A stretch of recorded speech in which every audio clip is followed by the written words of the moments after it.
கண்ணீர் விட்டு அழுதது ஏன்? ரொனால்டோ உருக்கமான விளக்கம்.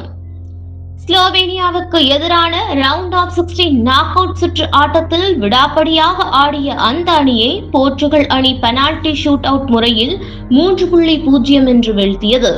இருந்தாலும் இந்த போட்டியில் ஸ்லோவேனியா கோலை போர்ச்சுகல் கோல்கீப்பர் தடுத்திருக்காவிட்டால் கிடைத்த பெனால்டி வாய்ப்பை கோட்டை விட்டு ரொனால்டோ போர்ச்சுகல் வெளியேற்றத்திற்கு காரணம் என்ற பெரும் சுமையை காலம் முழுவதும் சுமக்க வேண்டி வந்திருக்கும். அப்படிப்பட்ட ஒரு தருணத்தில் தான் ரொனால்டோவின் பெனால்டி கிக்கை ஸ்லோவேனியா கோல்கீப்பர் தனக்கு இடதுபுறம் பாய்ந்து தட்டிவிட்டார். ரொனால்டோவுக்கு அழுகை பொங்கி வந்தது. கண்ணீர் விட்டு அழுதார்.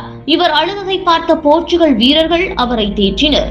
ஆனால் கடைசியில் பெனால்டி ஷூட் அவுட்டில் பதற்றத்துடன் இருந்தாலும் தன் அனுபவ திறமையால் கோலடித்து ஈடு செய்தார் ரொனால்டோ. இந்நிலையில்தான் அழுததற்கு தன் நிலை விளக்கம் கொடுத்துள்ளார் ரொனால்டோ. மிகவும் பலமான மனிதர்களுக்கு கூட மோசமான நாட்கள் அமையும். அதுவும் அணி என்னுடைய பங்களிப்பின் தேவையை நம்பியிருக்கும் போது நான் பின்னடைவை கொடுத்ததை என்னால் ஜீரணிக்க முடியவில்லை. உணர்வு ரீதியாக மிகவும் தாழ்ந்து விட்டேன். முதலில் துயரப்பட்டேன், அழுதேன். ஆனால் பிற்பாடு மகிழ்ச்சி அடைந்தேன். இதுதான் கால்பந்து விவரிக்க முடியாத தருணங்கள் நிரம்பிய ஆட்டம். இந்த ஆண்டு ஒரே ஒரு தவறு செய்தேன்.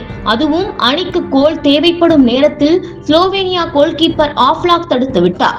அப்போது நான் வாய்ப்பை கோட்டை விட்டேன். ஆனால் அணி வென்றுள்ளது. பெனால்டி ஷூட் அவுட்டில் நான் இருமுறை இந்த ஆண்டில் சொதப்பியிருப்பதும் நினைவுக்கு வந்தது.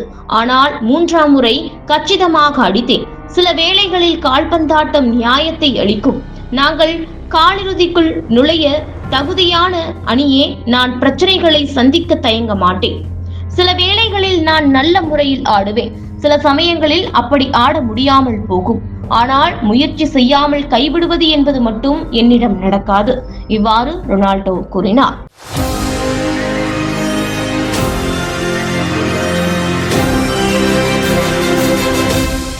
தொடர்ந்து இணைந்திருங்கள். இது உங்கள் லங்கா தமிழ்.